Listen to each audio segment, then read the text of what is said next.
the strings louder.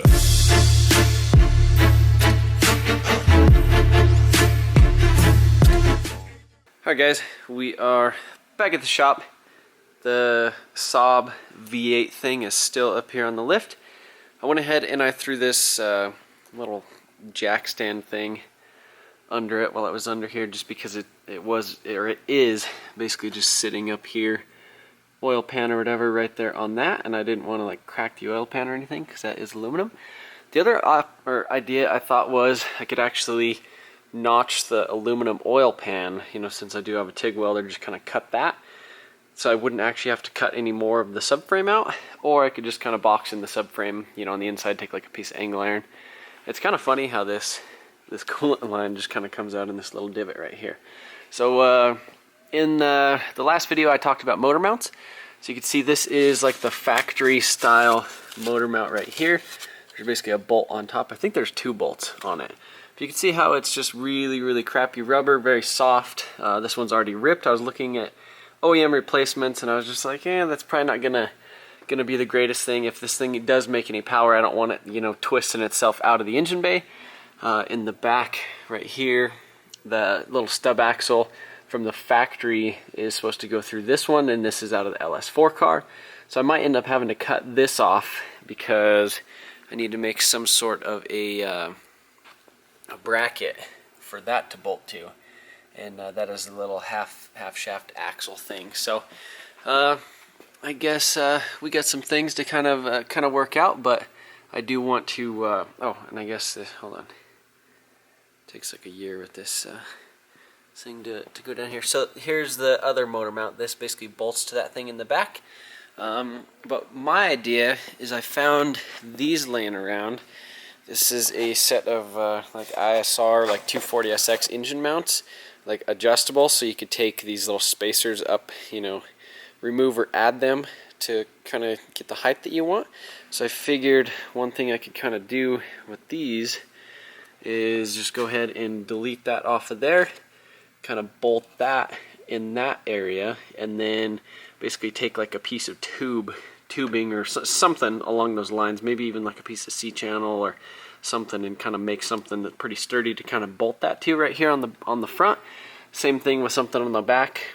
You know, I could basically weld like a plate or something like right here, kind of bolt that right there, make some sort of a mount for the front. The back of the engine is basically held up by the tranny mounts right here and right here, as well as up there will be a tranny mount.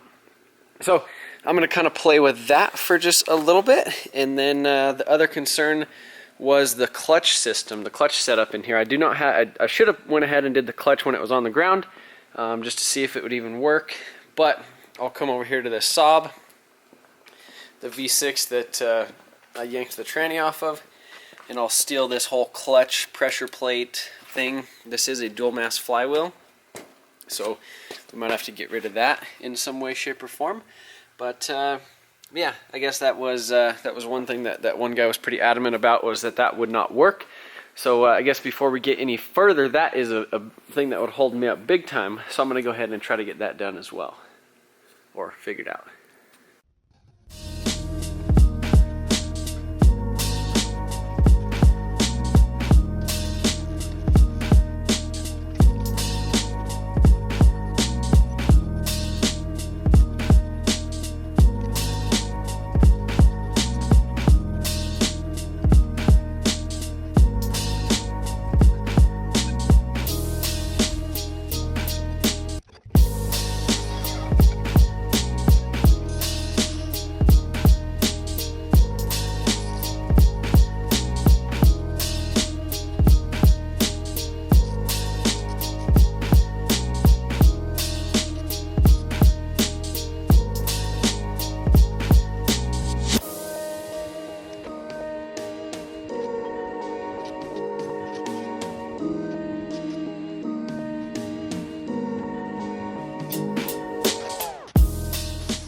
Alright, so I went ahead and made this quick little motor mount, engine mount system right here. Just tacked for now, but yeah, I used one of those things, just threw a bolt up in it, and kind of made it through a couple little tacks on the bottom. Let's see, we're pretty close right there. It's not actually touching. I mean, it might be, but could go in there and clearance that just a little bit, or notch the pen. Again, I could kind of space this up a little bit since I do have those other two plastic or aluminum washers on it. Kind of playing around with this in the back.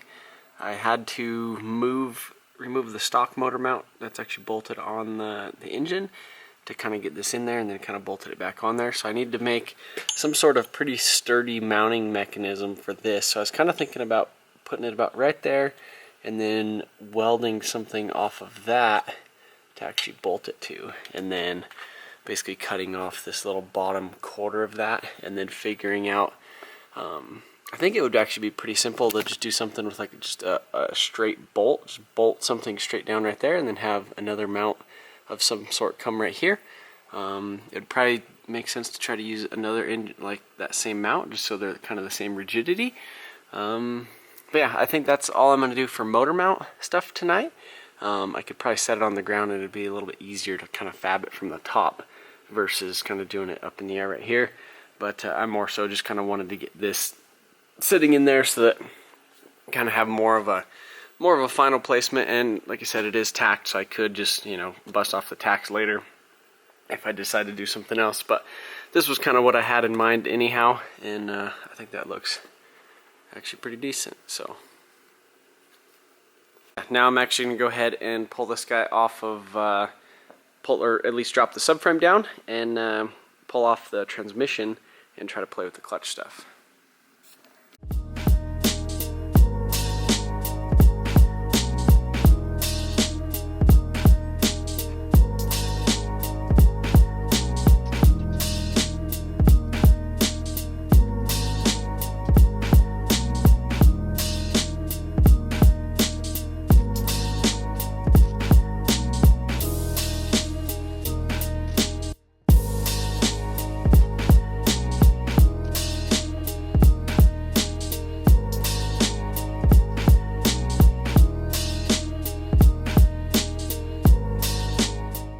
Alright guys, so went ahead, pulled the transmission off of the LS right here.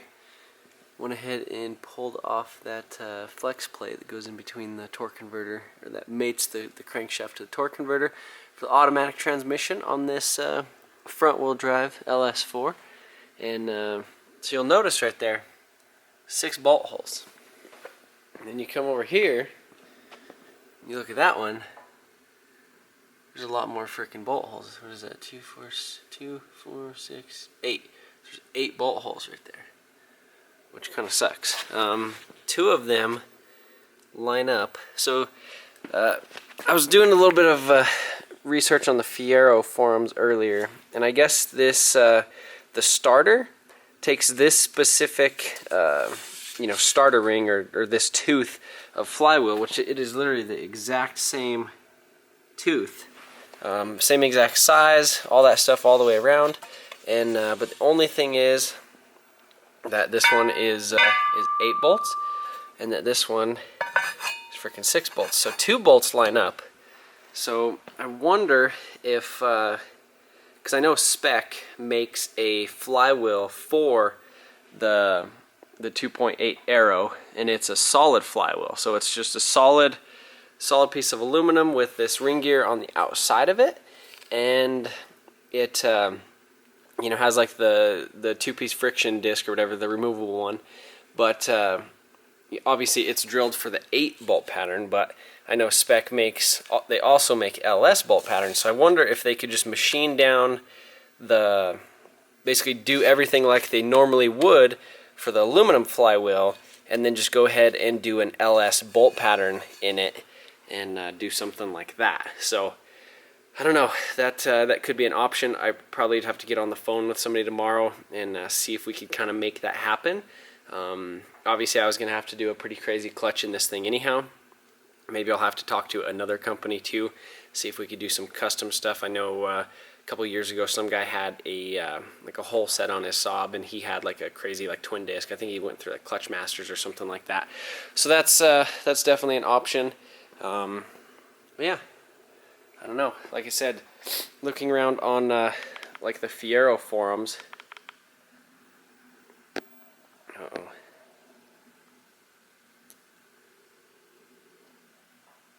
So yeah, looking around on the Fiero forums, it seems like pretty much everybody who's done like the LS4 F40 swap, they've had to kind of like make their own custom flywheel, and just turns out that they're kind of like those type of dudes that have like freaking lathes and in mills and mills and stuff in their garage, and like that's what they do is they spend like 12 hours and they just build a freaking custom flywheel.